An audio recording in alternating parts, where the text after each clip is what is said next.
Yeah, thanks for coming out. Obviously, media day today, and that's always usually a sign of two things. One, the opener is getting closer and closer, and two, you're in the middle of the grind of camp, and that's exactly where we are. I think the kids have done a really good job of pushing through to this point, but I told them recently, this is where seasons get made. That stretch in the middle, far removed from the beginning, far removed from the end, where you don't really have a lot, and you got to find what you have inside of yourself. And I think that's what our team is going through right now. I think they are starting to form those bonds that will build what the 2023 football team becomes. And so happy with where we are, happy with the progress we're making. Obviously, we still got a lot of work to do to get where we want to go to start the season, but excited with where we are. And so with that, I'll open it up to questions.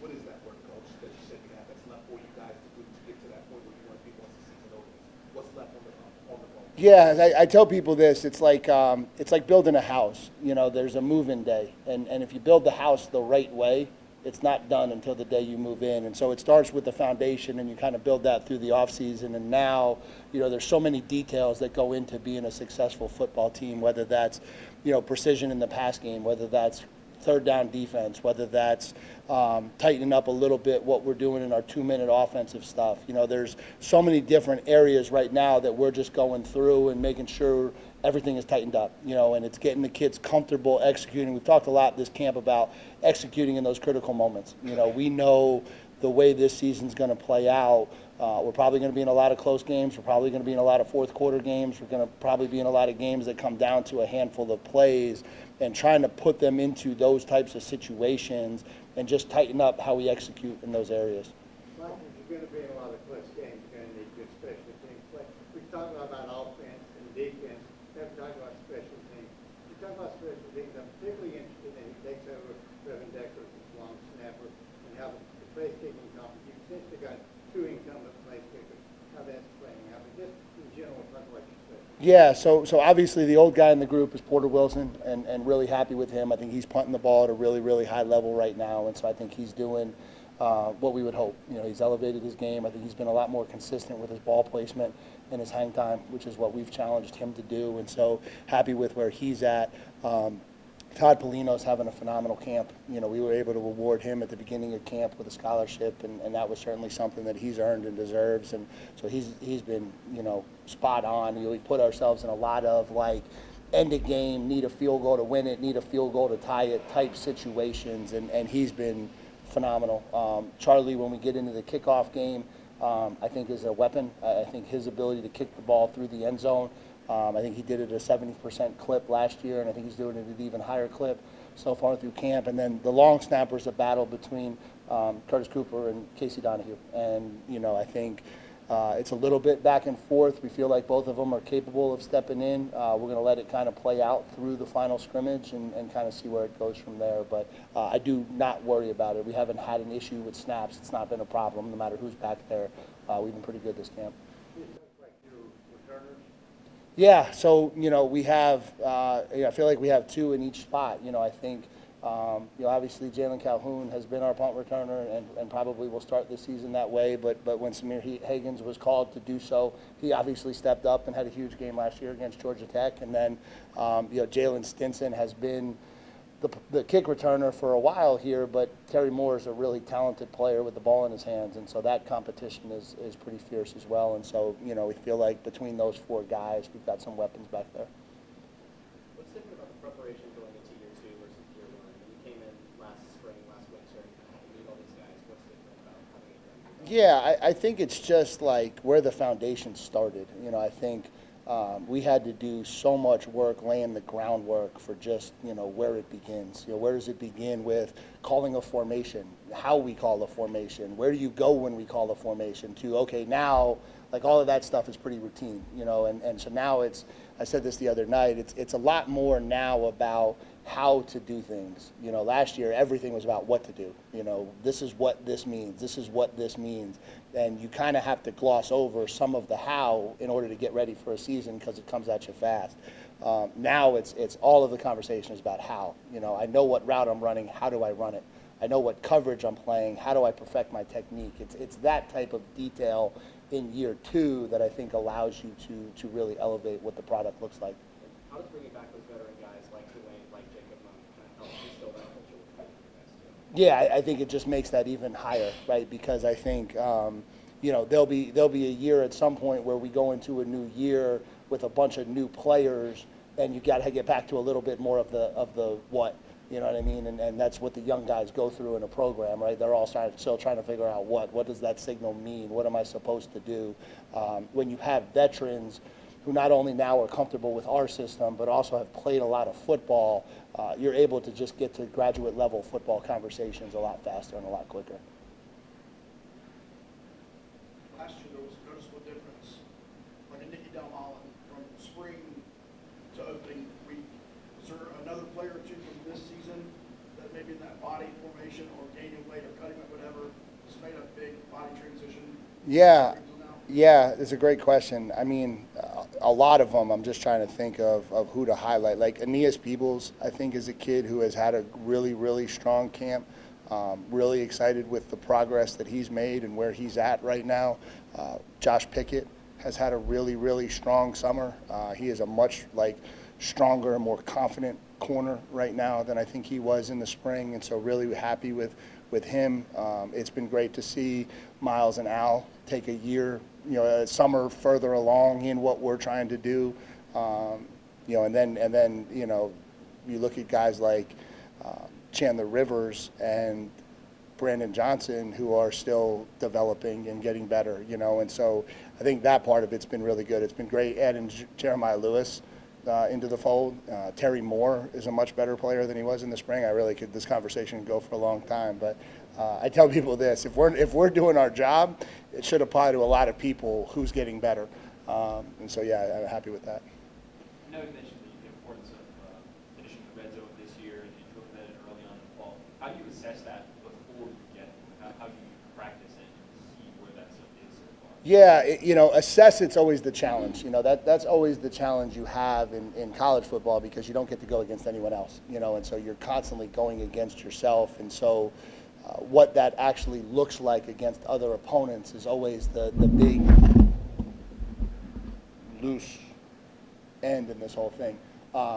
But I think what you're assessing is you're assessing how we're competing in those areas, how we're executing, how our kids are functioning in those areas, and I think that is continuing to improve. And so we're putting them down there a lot. We're putting them in those areas of the field a lot, and asking them to kind of continue to grow and develop down there. You talked about the foundation being more solid now that you're in your second year.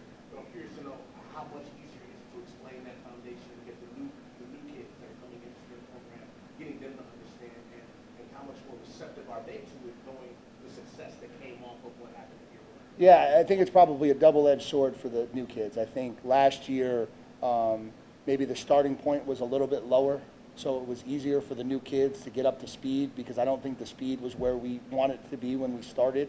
The bad side for the kids who came in last year was there weren't a lot of older guys who knew what it was all about yet, and so they didn't have that mentorship and leadership of guys who had been through a fall camp with this staff and what that was all about. I think now that's there, right? The leadership, the mentorship, the older guys know what playing football at Duke is all about now, and so they're able to put an arm around those young guys and kind of help them through some things and tell them what to expect.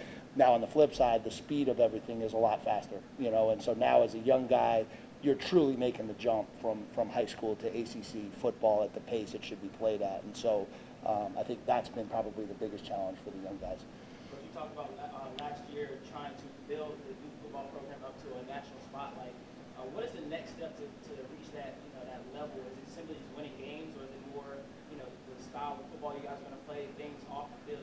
Kind of walk us through what it looks like. Yeah, I think it's just continuing to put our program out there for people to connect with in every aspect of that. And so it's continuing to connect to the Durham community in the Triangle and building game day atmosphere and building ticket sales and creating the environment that our kids deserve to play in. And that's something we're working at tirelessly, right? And that's a process that will continue to go. It's making sure every time people show up here for a game that the fan experience and the experience in the stadium is something that they want to be part of. And a lot of that is the product on the field, but a lot of that is how we treat people when they come into the stadium and what the atmosphere is like, and making sure that we button up all of those areas. And then I think it's just stacking consistency. I think that's really what programs need to do to continue to grow and be in the national narrative is people need to know what to expect from your program year in and year out. And so, you know, right now, if you look at us in a 2-year window, a 3-year window, a 4-year window, it's not consistently where we would want it to get to. And so it's just continuing to build on what we did and knowing that that's just the beginning for where we ultimately want to get to.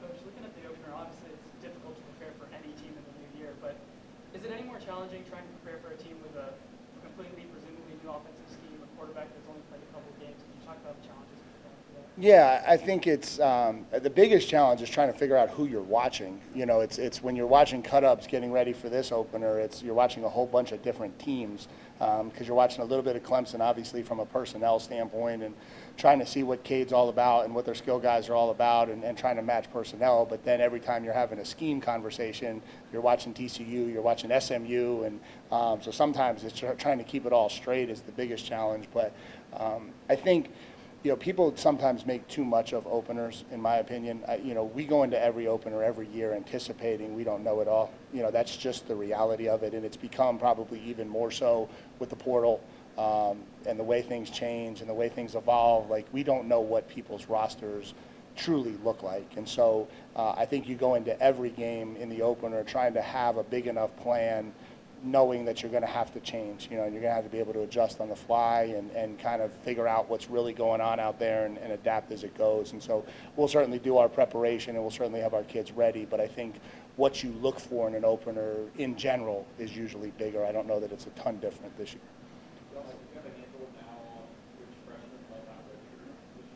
No, and we'll let that continue to play out through the second scrimmage and kind of see where that goes. Yeah, Wednesday. Wednesday night. Y'all have a lot of really talented, really well-coached teams in the roster this year. Florida State, Clemson, Notre Dame. What's something from last year that you think you can improve upon this year to make sure that you're coming from the right side of it? Yeah. What's for the game to the second year? Yeah, I think we looked at a couple different areas. I think one, it's winning situational football. You know, I think how we perform in the 2-minute drill, how we perform in the 2-minute drill on both sides of the ball. I think you can look at some of those games and see some failure in those areas that cost us. I think it's how we finish drives in the end zone. You know, we call them 4-point plays, but the difference on a 3rd and goal from the 5 is really 4 points, right? And if you can score a touchdown, you know, it's those things are huge swings. And when you're talking about losing games by an average of 4 points per game, those plays matter a lot. It's you know, continuing to do the things that we did from a turnover standpoint, from a running the ball standpoint, from a stopping the run standpoint, and then tightening up those other areas, I think is where the margin gets closed. Year 2, Coach. How will you go about keeping that momentum within the program? Yeah, I think it's just continuing to find ways to elevate our brand and what we're doing. I think we, like I said, when we got here, you know, we were here to build something. We weren't here to just kind of become a flash in the pan. And so trying to continue to build our social media presence, trying to continue to build winning football, trying to continue to generate more fan support. I think all of that stuff, like, we don't look at anything as being even close to finish. Like, everything we look at internally is we're just getting started. And there's this, obviously, a perception off of what last year was and how we did and how successful it was, that maybe something has really happened. But like I tell everybody I talk to about this program, we're still a startup company. Like, that's really what we are. We're a startup company that's just getting going, and you know, hopefully success is linear. It usually isn't in startup companies, but that's who we are, and we're trying to build every aspect of this thing every day. I know it's only been a week, but how's the receiver room handled Eli's injury, and get to see people start to kind of fill that void? Yeah. I think those things are more, in my opinion, about Eli than they are about Duke football. You know, injuries happen, and from a football standpoint, we've got to overcome them. I mean, that's always been our mantra. We've never blinked when we've missed guys or guys were lost. What you feel for is Eli. You know, you feel for Eli and the fact that he worked as hard as he did. You know, and he's going to miss the majority, if not all, of his senior season. And that's really, to me, more what the focus is, to be honest. We'll be fine on the play from a play standpoint because we have to be. You know, we don't have a choice. You know, I just try to put our arms around Eli and make sure he's okay and that he's handling this okay, because I know he had big expectations for what he was going to add this year to the team. I'm going to follow up on your social media point. What do you think kind of improving that social media presence does, not only for the group, but also for building a culture and fan base outside? Yeah, I mean, I think if you ask most businessmen today, they would tell you social media is the #1 advertising platform in America. And if you're trying to build interest in and around something, social media is a place for that. And so as we try to get people more excited about Duke football and we try to make Duke football a more known commodity, we're trying to advertise. That's a piece of what we're trying to do. And you know, there's so many different ways you can do that on social media now. You can give access to your players. You can give access to what's going on in your program. There's a lot of different things that you can do to get people excited about what you're doing as a program. And so that's kind of, it's really an advertising tool in my eyes. Anything else for Coach? Good. Awesome. Thank you guys. Appreciate you guys. Coach Johnson shortly.